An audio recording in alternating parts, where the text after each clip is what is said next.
You're watching News Channel 5 Plus. From the News Channel 5 network, this is Inside Politics. Hello, everyone. I'm News Channel 5's political analyst, Pat Nolan. Welcome to Inside Politics.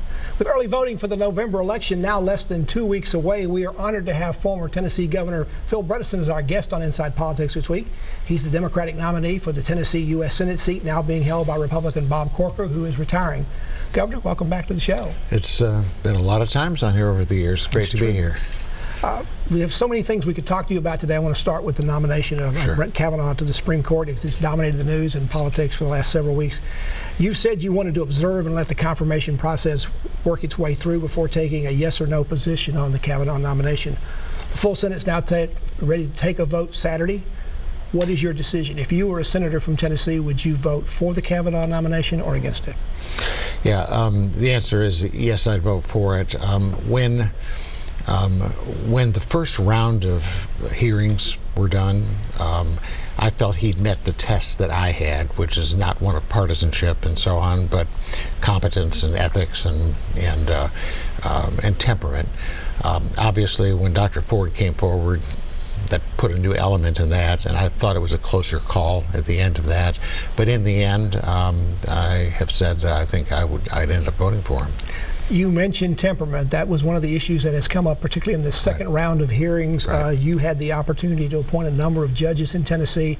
I suspect temperament was one of those standards as well. A lot of questions about Justice Kavanaugh and how he handled that second round and the things he said. Yeah. Was it appropriate that he said what he said? Was not disqualifying for you as it was for a former Supreme Court justice? No, I don't think it was appropriate, but in the end I decided it wasn't disqualifying. I mean, I think you have to look at somebody's entire record, and that was an aberration. I mean, he had a good reputation for the way he comported himself as a judge over the last 12 years or so. I guess I can understand with something as passionate as that, and it's difficult for him how he could kind of lose it. I thought his mea culpa in the Wall Street Journal here yesterday or the day before was appropriate and so on, but in the end I didn't like it. I didn't think it was appropriate, but I didn't think it was disqualifying. So even though an op-ed in the Wall Street Journal or an interview on Fox News was different from any Supreme Court nominee in the past, that was helpful to you in making a decision? It was one element in it. This thing has been different than anything else I've certainly been through. You know, starting with, I mean, I have never seen such a messed up process. It was like the Democrats and Republicans were vying with each other to see who could make the biggest circus out of the hearings, and I just became disgusted with the whole thing. I have to be honest with you.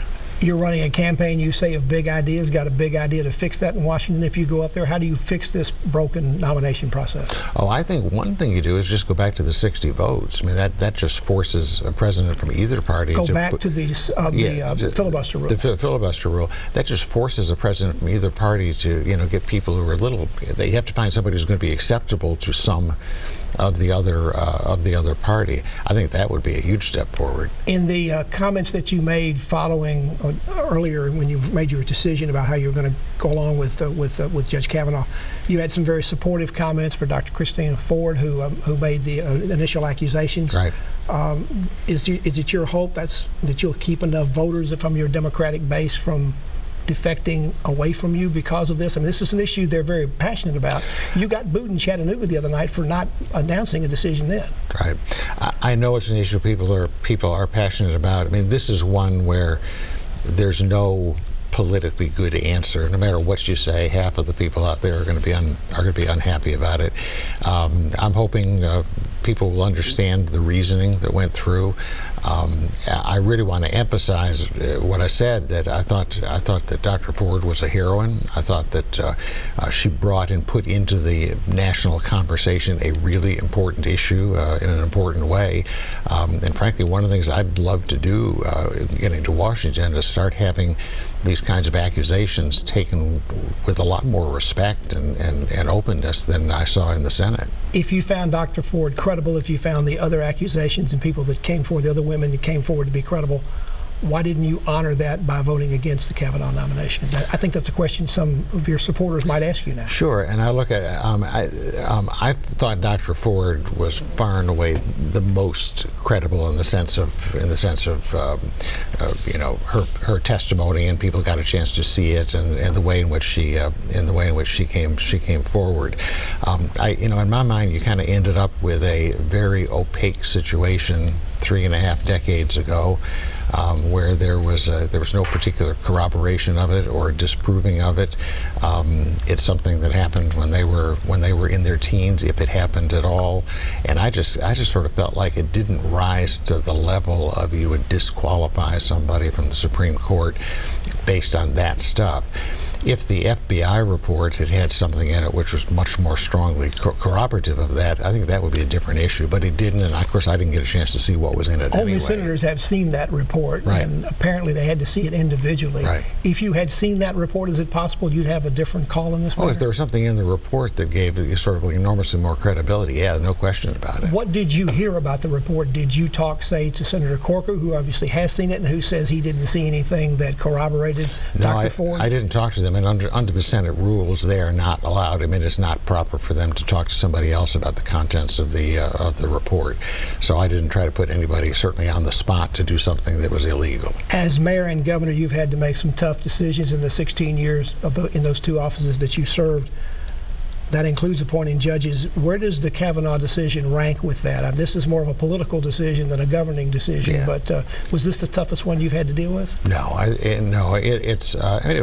was a tough one, and you hate to be in the position if you don't quite have all the information a senator would have, but you need to say something about it. And there's, as I said, there's no good answer here. You're going to make people mad on either side.